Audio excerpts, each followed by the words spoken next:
간혹 가다가 설교 중에 뭐 정치 이야기가 나오면 제가 주로 빨간당을 많이 비판하는 편이다 보니 뭐 파란당이 비판받을 게 없다는 건 아니지만 너무 말도 안 되는 언행들이 많은 쪽이 주로 빨간당이다 보니까 어, 혹자는 제가 진보 혹은 좌파 성향이라 생각하기 쉽지만 사실은 그렇지 않습니다.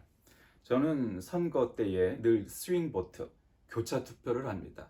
1번 찍었다가 2번 찍었다를 뭐 저번에 2번이었으니까 요번에 1번 이런 건 아니지만 이제 주로 인물 위주로 어, 다섯 손가락을 보면은 이제 맨 오른쪽과 맨 왼쪽은 빼고 그 나머지 60% 정도에서 인물 위주로 뽑기 때문에 어떤 당 소속이냐는 사실 아주 크게 중요하지는 않았었습니다.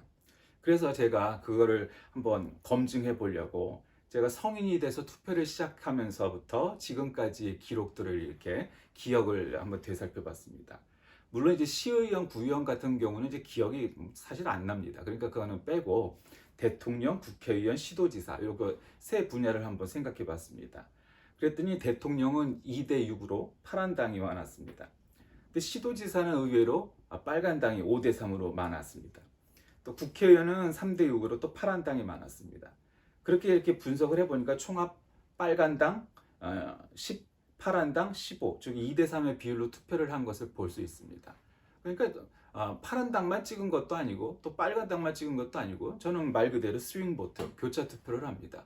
그러니까 인물에 따라서 지금 이 시대는 누가 그래도 낫겠다 이렇게 해서 투표를 합니다.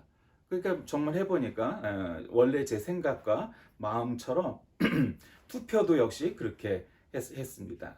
따라서 저는 특정 정당이나 특정 뭐 우파 좌파 소위 그런 논리로 따질 수 있는 정치 성향은 결코 아니라고 볼 수 있습니다. 근데 며칠은 아니죠, 좀 몇 주 됐죠. 김문수 경제사회노동위원회 위원장이 국회에 나와서 문재인은 김일성주의자다 뭐 이렇게 언급하는 게 나왔습니다.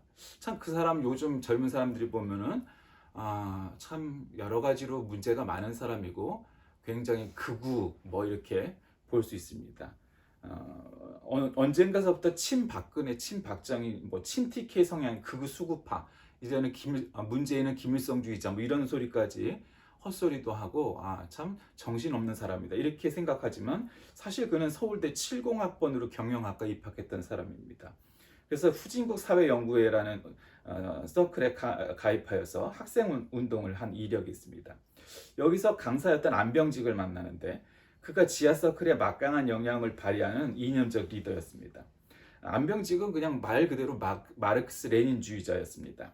그러니까 사회주의자, 공산주의자였다는 거죠. 그러니까 이런 경력이 있으니까 뭐 웬만하면 공산주의자, 뭐 김일성주의자로 보일 수도 있겠죠. 안병직의 권유로 학생운동을 하던 중에 학생운동은 부르주아 운동이니 노동운동을 해보라는 권유로 구로동 미신공장 위정 취업을 한 이 김문수는 계속하여서 노동운동에 매진합니다. 안병직은 1970년대 말 한국의 자본주의가 붕괴될 것이라고 예측을 했으나 소련이 해체되면서 모든 공산주의 국가들이 다 민주화되면서 노선을 변경합니다. 그러면서 이 사회주의에서 신자유주의 노선으로 변경하여 뉴라이트 운동을 시작하는데 이것이 경실련이라고 말하는 그런 경제정의 실천연대 뭐서부터 오늘날까지 오게 되는 이제 그런 일들을 겪게 됩니다. 제가 이 김문수라는 인물을 예를 든 이유는 이겁니다. 김문수가 삼선 의원인데 그 중에서 2번을 제가 그 사람에게 투표를 했었습니다. 운동권 출신이지만 보수 정당에 들어가서 뭔가 개혁적인 일을 할 수 있겠다라는 기대감을 갖고 그때 비교적 젊은 정치 신인이었던 그가 보수 정당에서 어떤 변화와 개혁을 할 수 있겠다 여겼기 때문에 2번을 했습니다.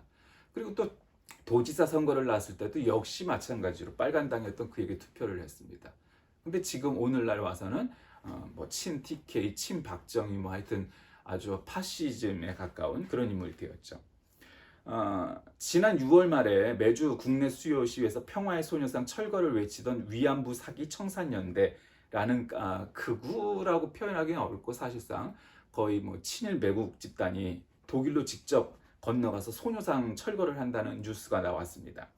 독일 베를린 미테구 의회가 소녀상 영구조치 법안을 통과시켜 미테구청의 입장을 기다리던 상황에서 이 소위 청산연대라고 부르는 이 이 자들이 소녀상을 철거하라며 독일행을 예고하니까 독일 사람들이 더 공부해, 뭐 말도 안 되는 소리 하지 마, 니네 나라로 꺼져, 뭐 이런 소리가로 그들을 비판하기도 했었습니다. 그러니까 독일 국민들이 아니 왜 자기네 나라를 저렇게 깎아내리지 하며 이해하지 못하는 반응이 대부분이었습니다. 이 청산연대라는 단체는 올 1월 극우 인사들을, 소위 말하는 극우 인사들을 중심으로 결성돼서 낙성대 경제연구소 연구위원 이우연, 국사교사연구소 소장 김병현, 엄마부대 주옥순과 같은 그런 인물들이 소속돼 있어서 그들이 중심으로 건너갔던 겁니다.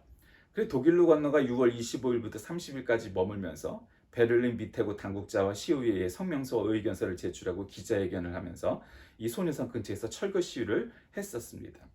그럼 이 낙성대 경제연구소가 사실은 중심이 되는데, 이 낙성대 경제연구소란 아까 말한 김문수의 정치적 이념적 스승인 안병직이 중심이 돼서 만들어서 반일 종족주의라는 그런 책을 냈던 이영훈, 그 다음에 이 안병직, 뭐 다 그 영향권 안에 있는 그런 단체입니다. 아주 친일 매국 단체죠. 근데 왜 이 단체가 그렇게 친일 매국 단체일 수밖에 없냐면, 좌파였다가 우파로 돌아서는 것도 아무런 의미가 없는 거죠. 그러니까 그렇게 쉽게 노선을 바꾸는 사람들은 자신들이 틀렸다는 걸 스스로 증명하는 거기도 하거니와, 이 낙성대 경제연구소는 일본의 극우 성향에 가까운 토요타 재단, 토요타 자동차가 만든 재단으로부터 연구비를 받아서 운영되는 단체입니다. 그러니까 당연히 이거는 국가보안법 위반에 해당된다고 봐야 되는 거죠, 사실상. 그런 검은 돈을 바탕으로 근대화 식민지론을 주장합니다. 이게 근대화 식민지론이란 것은 뭐 실증주의 역사학이라고 말을 하는데, 한마디로 말하면 일제 침략기에 일본이 우리나라를 근대화로 이끌었다라고 주장하는 단체고, 위안부는 강제 동원이 없었다, 식민지 수탈이라는 건 없었다, 오직 일본 제국주의가 한국을 식민지화해서 근대화로 만들 수 있는 그런 기간이 되었다, 이렇게 주장하는 이론이 근대화 식민지론입니다. 어쨌든 그런 일들을 막 하는 겁니다. 그러니까 제가 그렇게 3번이나 투표를 해주었던 인물이 어느 날 이렇게 변화된 까닭은, 그 스승이라고 말하는 안병직이 어느 날 좌파에서 뜬금없이 우파로 변화된대. 그냥 우파가 되었다면 뭐 그럴 수 있죠, 얼마든지. 젊을 때 좌파가 아닌 사람은 바보고 나이 먹어 우파가 안 되는 사람은 더 바보다, 뭐 그런 일본 속담 비슷한 것도 있으니까 그럴 수 있지만, 이거는 우파가 된 게 아니고 나라를 팔아먹는, 일본 돈을 받아갖고 하는 그런 인물들이 간혹가다 나오죠. 그래서 참 어이없다, 내가 준 투표가 별 의미가 없었고 참 사람이 쉽게 변화되는구나, 뭐 이런 생각을 했었습니다. 참 뜬금없이도 그 이 얘기부터 시작을 하지만, 오늘 이 본문도 사실은 왕이신 그리스도 주일, 교회력의 마지막 날, 마지막 주일날 뜬금없죠. 갑자기 유다가 예수님을 팔아먹는 장면이 나옵니다. 바로 그 대목이 오늘 이제 읽은 오늘 본문입니다. 유월절, 무교절이 가까워졌을 때 일입니다. 유월절이란 어떤 날입니까? 애굽에서, 이집트에서 이 히브리인들이 하나님이 모세를 들어서 이제 해방시켜 주실 때 바로에게 계속 얘기를 하죠. 이 얘기 저 얘기 합니다. 그래서 피계입학 도금의 어장, 이 10대 재앙을 내리는데 9가지 재앙을 내려도 바로는 꿀떡도 안 합니다. 그러니까 그때의 바로, 애굽의 바로, 이집트 왕이라는 건 어떤 거냐면, 지금으로 말하면 미국 대통령이라고 보면 됩니다. 여러분, 미국 대통령이 나는 하나님이 보내서 왔으니 너는 내 말을 들으라 그러면 들어주겠어요? 말도 안 되는 소리죠. 들어줄 리가 만무하죠. 세계를 움직이는 그 제국의 왕인데 그거 안 듣는단 말이에요. 그러니까 9가지 재앙을 내려도 안 됐다가 마지막에 그의 아들 왕세자가 죽게 되니까 비로소 할 수 없이 이 히브리들을 놓아주는 것, 그게 우리가 잘 아는 출애굽기에 나오는 출애굽의 역사 아닙니까? 그때 모든 장자, 그러니까 사람뿐만 아니라 동물의 장자도 다 죽게 된다. 단 히브리인들은 자신의 집 문설주에, 그러니까 문 이렇게 문 위에 있으면 그 문을 가두고 있는 프레임이 있잖아요. 거기다 양의 피를 발라두면 여기는 히브리인의 집이니 그곳은 지나쳐 가리라, 그렇게 약속을 하셔서 히브리인들은 모두 문설주에다 양의 피를 바르고 기다렸더니, 애굽인들의 집들은 하나도 남김없이 장자의 죽음을 맞이했으나 히브리인들은 넘어갔다. 그것이 이제 넘어갔다는 뜻이 유월이라는 뜻이니까 무교는 효모가 없는 빵, 그냥 빵으로 부풀지 않은 빵으로 반죽을 만드는 그 빵이니까 아무 맛도 없는 빵이죠. 그냥 배를 채우기 위한 그게 무교 아닙니까? 그게 유월절 무교절입니다. 그때 이제 예수님을 죽이려고 제사장과 서기관들과 가룟 유다가 음모를 꾸며서 주님을 붙잡으려고 준비한 대목, 그 장소가 바로 여기입니다. 원래 유월절이란 거는 굉장히 이스라엘의 중요한 절기죠. 뭐 설교 때 간혹 이제 유월절을 소개할 때마다 말씀을 드리지만 이스라엘의 아파트를 가면은 우리나라 아파트하고는 조금 다른 경향이 있어요. 어떻게 되냐면 그들은 이렇게 일렬로 쭉 올라가지 않고 이렇게 점점 위로 올라갈수록 줄어드는 그런 경향이 있기도 하고, 설사 그렇게 설계되지 않았을지라도 베란다 쪽에 야외에 텐트를 칠 수 있을 만한 그 뭐 베란다 혹은 발코니 쪽이 많이 발달해 있습니다. 왜냐하면 6월절이 되면 그들은 텐트를 거기다 치고 거기서 자면서 무교병을 먹고 하면서 6월절을 지키거든요. 어쨌든 이 이스라엘의 3대 절기는 무교절, 맥추절, 수장절, 이것이 이스라엘의 3대 절기입니다. 근데 이 3대 절기가 어떤 날이냐? 나는 당연히 알 줄 알았는데 예전에 어떤 분 보니까 이 3대 절기가 어떤 날인지 정확히 모르더라고요. 아까 뭐 말씀드렸던 무교절 혹은 유월절은 그런 역사적 배경을 갖고 있는데, 그러니까 오늘날에 있어서는 그 출애굽을 기념하고 기억하는 그런 용도도 분명히 있지만, 또 한 가지 기능은 보리 첫 수확을 기념하는 그런 절기입니다. 그리고 맥주절은 우리도 지금 맥주감사주의를 지키잖아요. 7월 첫째 주에 보통 한국 교회가.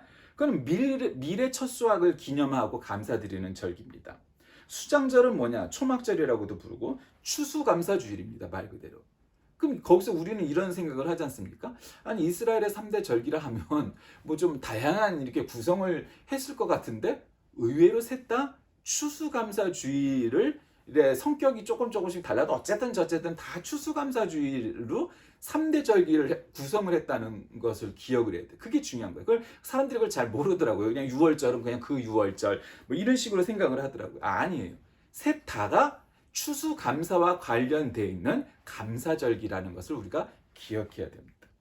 그러니까 왜 그렇게 됐을까? 뭐 여러 가지 생각해 볼 필요가 있지만, 뭐 무엇보다 그 당시에 추수감사만큼 감사할 일이 어디 있겠습니까? 그러니까 의외로 유목민족인 이들에게 사실은 모든 생산의 그 주력은 뭐였겠어요? 대부분은 농사라기보다는 양과 염소와 같은 목축업이 주된 그런 산업이었을 가능성이 많았겠죠.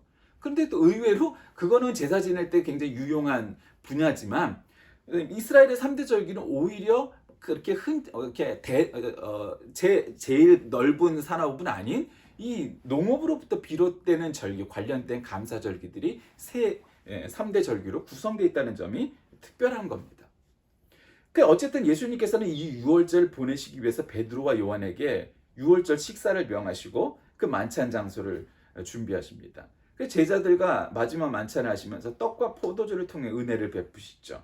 그래서 예수님이 나눠주신 떡과 포도주로 성찬의 의미를 이제 가르치시면서 우리의 성만찬의 원형, 첫 번째 성만찬을 거기서 나누시면서 6월절 만찬을 통해서 6월절 어린 양과 자신을 연결시켜서 이 6월절과 혹은 만찬과 십자가 그리고 예수 그리스도의 구세주로서의 역할 등에 대해서 가르치시죠. 그때 이 예수님에게는 최후의 만찬이지만 이 성만찬으로서는 최초의 만찬인 거기서 나를 파는 자는 나의 손이 나와 함께 상에 있다. 그러면서 이미 알고 계셨어요. 그리고 그와 함께 하셨죠. 그런데 그 만찬 후 제자들 사이에서는 어떤 논쟁이 있냐면, 오늘 본문에서 읽지는 않았지만 자기들 중 누가 더 높으냐? 그거 갖고 이제 싸우기 시작을 합니다. 그러니까 참 예수님 입장에서 내가 예수님이라고 한번 생각을 해보세요. 그럼 예수님 입장에서 얼마나 한심했겠습니까? 나는 지금 니네들하고 마지막 만찬을 나누는 자리여서 그나마 좀 거하게 이렇게 차려놓고 제대로 식사를 나누고 있으면서 마지막 그 신앙의 의미도 가르치고 얼마나 뜻깊은 자리에 그렇게 난 마지막이다 이러지는 않으셨지만 속으로 그렇게 생각하지 않으셨겠어요? 근데 이놈들은 뭐라고 하고 있냐면, 야, 이 다음에 하나님 나라가 완성이 되고 예수님이 왕이 되시면 내가 영의정이야, 내가 총리야, 이런 거 갖고 싸우고 있었다는 얘기예요. 그게 얼마나 한심했겠습니까? 그러면서 예수님은 베드로의 실패도 얘기는 하시죠. 네가 나를 3번 부인하리라. 계속 그 뒤로 나오는 일이에요. 그리고 이걸 끝내시고 어쨌든 감람산에 기도하러 올라가시죠. 그래서 막 땀방울 핏방울 같이 되어서 땅에 떨어지는 그런 대목을 하면서 결국 체포가 되시고 베드로가 부인하고 결국 본디오 빌라도에게 붙잡혀서 재판에 넘겨지게 되죠. 그 일들이 이후에 나오는 일이에요. 여러분, 저는 오늘 이 6월절 마지막 만찬을 나누면서 붙잡혀 가시는 요 초입의 대목에 감사해야 할 때, 이런 제목을 잡았습니다. 참 예수님은 늘 기도를 하면서 아버지 하나님, 성부 하나님께 감사하다고 늘 기도하는 것을 보게 됩니다. 이 대목에서도 마찬가지죠. 예수님이 당했던 객관적인 혹은 인간적인 입장에서 보자면 뭘 감사해야 될 일이 뭐가 있겠어요? 지금 하나도 없잖아요. 자신은 지금 죽으러 가야 되는 입장이고, 그 뜻깊은 자리에서 제자들과 식사를 하는데 한쪽에서는 자기 팔놈이 자기 옆자리에 있고 또 한 자리에는 자기 수제자라고 여기는, 이 1등 가는 제자라고 여기는 베드로는 자기를 3번 부인할 것이고 총칼이 무서워서 얼마나 한심했겠어요. 그리고는 지들끼리 내가 영의정이니 내가 총리니 내가 더 높으니 뭐 이거 갖고 싸우고 앉아있고, 얼마나 예수님 입장에서는 이 자리를 마련해서 나누는 이 뜻깊은 자리가 뜻깊은 자리였음에도 불구하고 얼마나 한심스러우셨겠어요. 그럼에도 불구하고 예수님은 뭐 이 일뿐만 아니라 늘 이런 일들에 감사하셨다는 거죠. 그러니까 우리가 이 감사절기를 맞을 때마다 뭐 범사에 감사하라, 늘 감사하라, 뭐 어려운 고난 중에 감사하라, 뭐 그런 설교 제목들 뭐 그런 거 되게 많잖아요. 그럼 사실이에요. 성경에 그렇게 기록되어 있어요. 아니 그거 참 설득하기 어려운 얘기죠. 그럼에도 불구하고 왜 성경은, 그리고 왜 그리스도인은 감사해야 할 때를 뭐 늘 범사, 어려운 일이 생겨서도 라고 표현을 할까요? 예수님이 그러셨기 때문에, 한마디로 말하면. 사람은 그럴 수 없죠. 어떻게 사람이 어려운 일을 당하고 힘든 순간이 올 때 감사하겠어요? 예, 그러기 쉽지 않아요. 그건 인간적인 생각이에요. 그러니까 뭐 미신에서 종교로 넘어가기 전에 미신은 그런 걸 안 따져요. 그 말도 안 되죠. 그건 뭐 복 받았다. 어느 법사가 유튜브에 보니까 아무리 노력을 해도 복 받은 자를 이기지를 못한대요. 물론 그럴 수 있겠죠. 근데 참 저자는 불교를 이상하게 왜곡을 하는구나. 물론 복 받은 것을 능가하기 어려워요. 왕자로 태어나고 재벌집의 장자로 태어난 사람은 큰 노력 안 해도 웬만하면 그 일들을 할 수 있다. 근데 그 사람들도 다 나름 열심히 한 거예요. 뭐 요즘도 왕가를 중심으로 한 사극도 있지만 왕세자 되기, 뭐 왕되기, 뭐 왕비 되기 그렇게 쉬운 게 아니에요. 물론 그 사람들은 혜택을 받고 특권을 갖고 있고 하긴 하지만 왕 노릇하기 쉽지 않아요. 일종의 왕이나 왕비나 왕세자도 3D 업종이에요. 뭐 잠시도 등을 뭐 대고서 누워있기 쉬운 직업이 아니란 말이에요. 뭐 그렇다고 그들을 뭐 전혀 옹호하려고 하는 것이 아니라 그것도 노력 없이 되지는 않는다는 얘기예요. 그만큼 왕자들 중에서 왕세자로 삼고 그렇게 하려면 쉽지 않은 일이라는 거예요. 그러나 복 받은 자를 이길 수 없다? 그럼 운명론이잖아요, 결국. 그러니까 운명대로 간다? 그러면 사주팔자대로 간다? 뭐 관상대로 간다? 뭐 이미 우리는 결정되어 있다? 뭐 이런 거 아니겠어요? 운명론에 사로잡히게 되죠. 그러니까 기독교에서 얘기하는 소위 예정론은 그런 운명론이 아닙니다. 우리는 알 수 없는 거예요. 우리는 알 수 없는 거예요. 그러니까 난 가난한 집에 태어났으니까 나는 어쩌고니까 뭐 그런 거예요. 그러니까 징기스칸의 어록 중에 뭐 이런 게 있다고 해요. 뭐 사실 이런 유목민족의 기록들은 이렇게 완벽하게 신뢰할 수 있는가 뭐 이렇게 하지만 어쨌든 그렇게 기록되어 있는 게 뭐였냐면, 집안을 탓하지 마라. 나는 아버지가 없는 상태에서 어려서부터 커서 그렇게 됐다. 나라를 탓하지 마라. 나는 200명도 안 되는 작은 이 부족에서 그렇게 살았다. 뭐 어쩌고저쩌고 뭐 하면서 막 그런 그 유훈들이 있어요. 의미들이 있는 거죠. 그러니까 그는 우리가 뭐 징기스칸의 그런 일대기를 어느 정도 알잖아요. 참 얼마나 드라마틱한 사람이에요. 고난이랑 고난, 어려운 일이랑 어려운 일, 그다음에 어떤 성공할 수 있는 어떤 요인 이런 것들이라고 찾아볼 수 없는 인물이었지만 대제국을 만든 사람이 되었잖아요.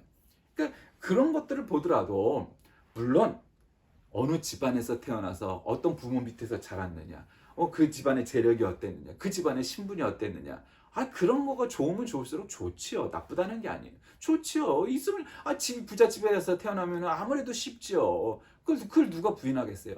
그러나 내가 가난한 집에서 태어났으니까 안 된다라고 생각하는 것도 또 말도 안 되는 일이에요.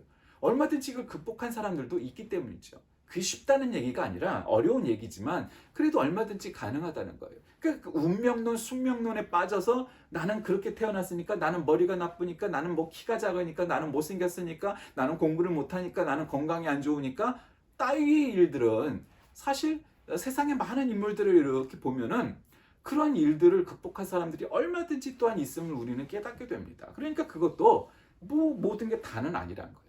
다시 오늘 본문으로 돌아와서 지금 예수님은 감사해야 할 때일까요? 정말 인간적으로 우리가 생각해보면 감사할래야 감사할 수 있는 요건이 하나도 없어요. 좀 이 와중에 정말 우리가 한번 이게 극작을 해보자고요. 시나리오를 만들어 보자고요. 정말 예수님의 수제자라고 말하는 베드로가, 주님 정말 힘드시죠? 어려운 순간이 있어도 제가 예수님을 배신하지 않고 끝까지나마 예수님과 동행하면서 고난을 함께 하겠습니다. 저는 예수님이 제일 사랑하시는 수제자잖아요. 만약에 그랬다고 얘기를 해봅시다. 가정을. 가룟 유다도 예수님 앞에 무릎을 꿇고, 주님, 저를 유혹하기 위해서 사람들이 돈을 주고 검은 돈을 주고 스승인 예수님을 팔아먹으라고 했지만, 제가 순간 그 돈을 받았지만 제가 주님 앞에 회개합니다. 이 돈을 내어놓고 다시는 예수님을 배신하지 않겠습니다. 만약에 그렇게 얘기했다고 가정해 봅시다. 드라마처럼, 영화처럼. 그럼 예수님이 얼마나 이 자리가 뜻깊었겠어요. 야, 그래도 내가 3년 동안 너희들과 살았던 기간이 헛되지는 않았구나. 내가 정말 너희들을 잘 가르쳤구나. 너희들이 정말 나를 사랑하는구나. 그러시지 않았겠어요? 근데 그러지 않았다는 거죠. 그만했으면 정말, 내가 예수님이라도, 내가 제자들을 잘 키웠네? 쟤네들이 정말 나를 사랑하네? 내가 지금 십자가에 끌려가도 내가 원통하지 않고 억울하지도 않고, 정말 감사해야 될 일이 많다. 나는 충분히 감당하겠어. 그러고 갔을 거예요. 제 입장도. 그런데 그런 일조차 없었다는 거죠. 하나도 감사할 일이 없었어요. 지금 죽으러 가는 마지막 밥을 먹는 현장에서 제자들은 치고받고 싸우고 있고, 한 놈은 배신하고 한 놈은 부인하고, 아주 엉망진창인 상황이어서 밥을 먹고 있는 거예요. 그 와중에 또 예수님은 또 마지막에 이 성만찬을 제정하시고 나를 기념하라 이렇게 말씀을 하시고 그런 대목이었다는 거죠. 참 어이없죠. 예수님의 체포직부의 모든 제자들은 살 길 찾아 도망갑니다. 뭐 베드로뿐만 아니라, 베드로는 뭐 첫 번째 가는 제자였으니까 주로 성경에 많이 나와서 그렇지 다른 제자들도 다 똑같아요. 그래서 예수님이 십자가에 달리셨을 때 그 십자가 밑에 남았던 것은 아이들과 여자 몇몇 뿐이었어요. 여기서 내가 뭐 총리가 되니, 내가 영의정이 되니, 자의정이 되니 했던 인물들은 하나도 없었다는 거예요. 아이러니하죠. 막 남자들이 막 거기서 내가 예수님을 호위하고 내가 예수님의 법을 지키고 어쩌고 저쩌고 큰 소리는 빵빵 쳐놓고 예수님이 붙잡혀 갔었을 때 좀 무서워서 도망가 버리고, 물론 여자나 아이들을 잡아가지는 않겠죠. 그런 것도 없지는 않지만 그래도 그렇게 큰 소리를 빵빵 쳤던 놈들은 다 도망가 버리고 아무도 없었어요. 베드로는 말할 것도 없고요. 한 여종이 내가 너를 봤다. 너 예수님의 수제자 아니냐? 내가 너를 분명히 봤다 그랬을 때도 3번을 부인하잖아요. 결국 그런 대목이 이어지게 되죠. 이와 같이 자신의 생명 혹은 자신의 안위가 걱정스러운 그러한 현장에서 인간은 무기력해지기 마련입니다. 인간의 본능이기도 하고, 뭐 얼마나 겁이 많으니 얼마나 힘이 있느니 따위의 일과는 관계없이 사람마다 조금의 편차는 있겠지만 결국 그렇게 됩니다. 검은 돈을 받았던 가룟 유다나 오늘날의 시대, 우리나라의 역사나 참 가면 갈수록 조금씩 수준은 높아지는 것 같죠. 경제적인 수준, 정치적인 수준, 뭐 군사적인 수준. 30년에 비하면 지금 뭐 말할 수 없이 많이 발전했어요. 그만큼 열심히 우리나라 국민들이 노력을 한 결과겠죠. 그 중에서 정치는 제일 발전을 못한 대목이긴 하지만, 이 나라는 왜 이렇게 반복을 할까? 그냥 오로지 그냥 똘똘 뭉쳐서 어쩌면 어리석어 보이는 일본 사람들처럼 어리석죠.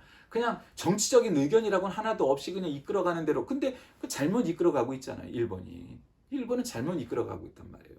그 나라가 강화될 것처럼 생각하지만 예전에 일본 제국주의 시대의 실패를 똑같이 나가고 있어요. 왜냐하면 일본의 뭐 아베 수상이 전에 죽은 살았던 이 사초라고 그래서 이 두 그 번들이 옛날에 춘추전국 시대 번들 조슈아 번이라든가 뭐 이렇게 이 두 번들이 지금도 이 자위대 육군과 해군의 본초고 그 시모노세키가 그 보수 단체와 정치인들의 또 산물이에요. 우리의 뭐 대구 같은 그런 지역이란 말이에요. 그러니까 어쨌든 그들이 추구하는 건 뭐냐면은 요시다라고 하는 안병직 같은 인물이 있어요. 일본의 그부들의 정신적 지주. 그 요시다의 그 사상을 닮아서 결국 일본을 다시 제국주의화하겠다. 이런 경향을 갖고 있으니까 일본은 분명히 잘못 나가는 거예요. 우리가 연구를 통해서 정말 세계적인 초강대국이 되는 거, 그것도 중요하지만 모든 사람들이 행복하고 잘 살 수 있는 나라를 만들어가는 것. 뭐 이를테면 북유럽의 시스템이라든가 여러 나라들의 장점들을 자꾸 공부를 해야 되는 까닭은 이 나라 미국은 미국의 장점이 있죠. 세계를 제패했을 땐 뭐 분명히 그런 이유가 있었을 거 아니에요. 또 뭐 러시아도 마찬가지겠고요. 그럼 또 유럽도 공부해야죠. 그 모든 성공 사례들을 잘 공부하고 실패 사례들은 또 실패 사례들을 연구를 해서 단지 초강대국이 되는 게 문제가 아니라 모든 사람들이 부자에서 가난한 사람에 이르기까지 모두가 어느 정도 만족감을 느끼면서 살 수 있는 그런 나라를 만들기 위해서 노력을 해 나가야 되는 것이 이 나라인데 참 어려운 점들이 많아요. 이 정도면 많이 성숙했을 것 같은데 역사는 그렇게 짧은 게 아니에요. 내가 죽어도 이 나라는 이 모양 이 꼴일 거예요. 계속 치고받고 싸우고 맨날 말도 안 되는 얘기하고 뭐 전 대통령은 김일성주의자였다 뭐 이딴 얘기나 하고 헛소리 하는 놈들 뺑뺑일 거고 말도 안 되는 친일 매국노들 계속 나올 거고 계속 그럴 거예요. 뭐 이게 뭐 지금만 그런 게 아니라 우리 세대만 그런 게 아니라 우리 아버지 세대 4.19 세대에도 역시 그랬고 자유당 정권 때도 그랬고 일제 식민 때도 그랬고 자, 그 역사의 뿌리를 따지면 조선시대 때의 그런 이 사당 이 사색 논쟁도 역시 마찬가지예요. 그런 논쟁들이 뭔가 좀 더 성숙하고 발전하고 이렇게 해서 그냥 보수 진보 양당으로 이렇게 해야 되는데 그렇게 발전을 못하고 사실은 이렇게 뭔가 좀 답답한 느낌이 날 정도로 큰 발전이 없는 것이 사실이에요. 그 조선시대부터 지금까지 그랬으니까 이게 몇백 년을 그런 거잖아요. 그러니까 그만큼 정치적으로 굉장히 그런 게 강하다는 거예요. 그러니까 그런 정치적인 부분에서 보면 우리가 프랑스처럼 프랑스도 굉장히 정리 안 된 나라 같잖아요. 맨날 정당 이름도 바뀌고 정당도 갈라져 있고 맨날 잘 싸워. 그런데 또 어쨌든 프랑스도 선진국이 되고 강대국이 되었잖아요. 그래서 좀 그런 경향이 있어요. 어쨌든 뭘 감사해야 되지 이 나라가? 그런 생각할 수도 있어요 사실은. 근데 또 한편으로 생각해 보면 이 나라가 뭐 얼마 있으면 월드컵이지만 옛날에 월드컵에 뭐 나가는 것만 해도 할렐루야 뭐 감사하고 그랬었는데 16강에도 나가고 4강도 가고 뭐 우리나라 살 때지만 어쨌든 그런 일도 있었잖아요. 뭐 축구뿐만 아니라 다른 종목들도 세계를 제패하는 그런 사람들이 나오죠. 예술 분야 마찬가지죠. 뭐 요즘 뭐 아이돌을 중심으로 한 K-팝, K-드라마 뭐 세계에서 굉장히 알아주는 K-영화 뭐 이런 것들 다 뭐 한국인의 능력들이 발휘가 되고 있죠. 옛날에 언제 그런 적이 있어요? 30년 전에 한국 드라마, 한국 영화, 한국 가수들이 세계를 갖다가 무대로 나간다? 이거 말도 안 되는 얘기였단 말이죠. 지금 그러고 있잖아요. 그러니까 한편으로 생각하면 많이 발전했어요. 많이 발전했으나 비교적 발전을 못한 부분도 있는 거죠. 뭐 정치 같은 거 예를 들면 그런 분야는 굉장히 발전이 더디죠. 그러니까 더 답답해요. 물론 예술 분야, 문화 분야에서 발전하는 것도 굉장히 중요하지만 다른 것도 그랬으면 좋겠다 이런 생각이에요. 그러니까 감사해야 할 때 정말 감사할 일이 많을까? 많아요. 이 나라도 눈 씻고 찾아보면 감사할 일 많아요. 그러니까 답답하고 정치적으로 맨날 뉴스 나오고 쓸데없는 말장난하고 욕하고 안 했다 우기고 맨날 그런 짓거리 하는 사람들이 많잖아요. 그럼 뽑아주지 말아야 되는 거예요 다음번에. 아까 제가 어떻게 투표를 했나를 굳이 그것도 제가 한 30년 동안의 기록을 일일이 한번 유출을 해봤어요. 내가 누구 찍었지 계산해서. 그때 3대2, 2대3이 나왔어요. 그 얘기는 저는 특정 정파를 몰표를 주는 사람이 결코 아니에요. 그러나 비판할 건 비판해야죠. 주로 빨간당이 잘못을 언행을 많이 하니까 많이 비판을 한 것뿐이에요. 어쨌든 왜 비판을 해야겠어요? 빨간당이든 파란당이든. 이 나라 정치가 더 발전을 해야 되는데 맨날 발전을 위해서 싸우지는 않고 맨날 싸우려고 싸우고들 있잖아요. 말도 안 되는 뭐 욕을 했느니 안 했느니 그거 갖고 싸우고, 그게 도대체 우리나라 발전에 무슨 의미가 있어요? 부자를 위한 경제 정책이냐 아니면 서민이나 빈자를 위한 경제 정책이냐, 그거는 뭐 어떤 이론의 여지가 있겠지만 도대체 말장난 갖고 맨날 실수하고 그거 갖고 싸우는 건 아무래도 득이 안 된다는 거죠. 어쨌든 감사해야 할 때가 있겠는가? 범사에 감사하고 매번 감사하고 어려울 때도 감사하고, 나에게 이게 묘책이 있느냐? 나에게 지금 빛이 있느냐? 뭐 나아질 것 같으냐? 그런 암담한 상황 속에도 감사해야 할 때라는 거죠. 왜? 예수님이 그러셨으니까요. 지금 예수님처럼 나는 지금 죽으러 가야 되는 걸 내가 미리 알고 있고 이 개판 5분 전인 이 상황을 맞이하고 있는 제자들의 모습을 보면서 예수님이 뭘 감사해야 될 이유가 있으셨겠어요. 그런데 예수님이 감사하셨어요. 사람이 어려움에 빠질 때 유혹에 이끌리기 쉽죠. 누가 검은 돈 준다 그러면 받고 싶죠. 받으면 돈 되니까 다 써버리고 뭐 생각하면 되니까. 그런데 결국 낙성대 경제연구소처럼 그렇게 되는 거예요. 가룟 유다처럼 결국 되는 거예요. 자신과 자신의 나라와 자신의 가족들을 팔아넘기는 거죠. 그 어려움을 극복하려고 하는 노력 없이 정욕에 사로잡히고 권력과 명예욕에서 벗어나지 않는 이상 이상을 이룰 수는 없는 거예요. 우리는 하나님의 아들이신 예수 그리스도를 체포하고 신문하는 이 유대 종교 지도자들의 악행을 오늘 본장에서 보게 됩니다. 오늘 그 얘기는 좀 비교적 덜했지만 그들의 악행은 말할 게 없잖아요. 저들을 이단이라고 여기고 자신들의 기득권이 자꾸 비판받고 도전을 받으니까 예수님을 제거하려던 정치적 목적 때문에 예수님을 제거하려고 하는 거잖아요. 그래서는 안 된다. 어떤 상황 속에서도 하나님의 본뜻이, 그것이 정말 예수님이라면 하나님이랑 그렇게 하셨을까? 안 하셨을 거 아니겠어요? 그거는 잘못되었다는 거죠. 날마다 자신을 되짚어보며 나는 언제 감사하고 있는가? 정말 감사해야 할 때인가? 언제 감사할 것인가? 늘 감사하는 것이 그리스도의 모습이라는 것을 이 암담한 현실에 놓여진 예수님을 바라보면서 다시금 어떤 상황 속에 처해져 있든 감사하시는 저와 여러분 되시길 주의 이름으로 간절히 기도합니다. 살아계신 하나님, 한편으로 생각하면 이 나라의 현실이 어렵고 참 어처구니도 없는 바보 같은 짓거리들을 하는 사람들로 가득 차 있지만 그럼에도 불구하고 정말 참다운 복음의 사람들이 빛을 발하게 하시고 소금 같은 사람들이 되게 하시고 이 한국 교회가 한국을 재건하고 세계 만방에 복음을 전파하는 하나님의 그러한 천병의 역할을 하는 복음의 전사들이 되게 하여 주옵소서. 예수님의 이름으로 간절히 기도드립니다. 아멘.